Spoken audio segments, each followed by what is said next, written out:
Now, the other important story of Shiva is how Kamadeva, the Lord of Desire, tried to tempt Shiva. Now, what temptation is there for someone who has touched the highest and who is living in a different realm altogether?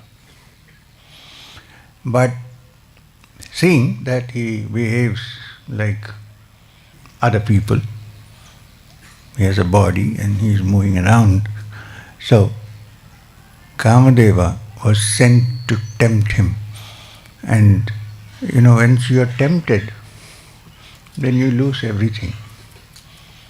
I mean, if you fall for the temptation, not if you are tempted. This world is surrounded by things which are supposed to tempt us. They are there for us to look and get tempted. Why? Because the one who is tempted and carries on and indulges in the temptation is normal human being, carries on. The one who resists the temptation and says that, no, I need to go beyond, is Shiva. Even a human being who resists temptations and moves inward instead of outward is automatically Shiva. So you know the story that Kamadeva came to tempt Shiva. Kamadeva has an arrow of flowers. They're not sharp, they're very soft and delicate and nice smelling. Then, when they fall on you, they feel very soft and very tempting and very nice smelling and beautiful. So you get tempted by it. But where is the temptation for Shiva, who has touched the culmination of all desires, from which all the happiness that you get from succumbing to temptation is already there without indulgence? So, when Kamadeva shot the arrow of Kama on, now Shiva had no other resort but to open his third eye. There is a third eye which need to be opened. There is nothing physical out here, please. You can't drill a hole for the third eye.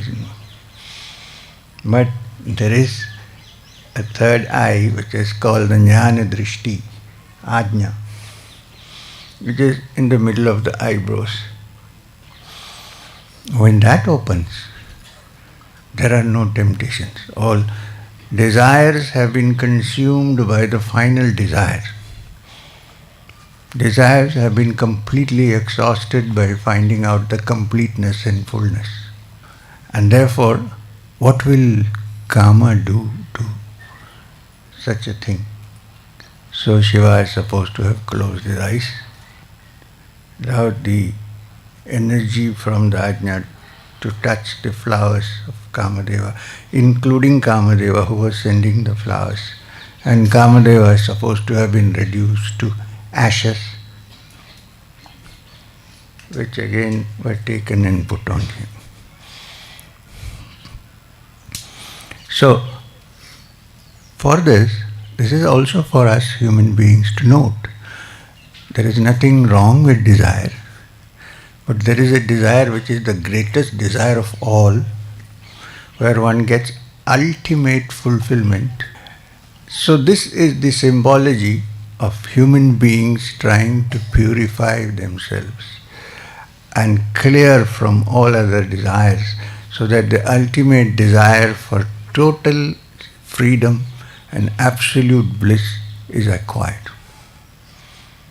So it needs hard work. Since we are not aware of the third eye, we need to become aware of it. So in practical terms, how do we become aware of it? By meditating on it. And is there a bija for that? There is Om. Why? Because this desire can come in many forms.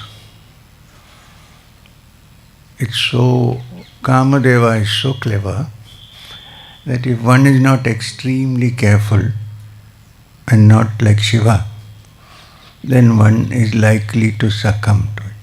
If you succumb to it, it's okay, but you will not be Shiva. That's all right.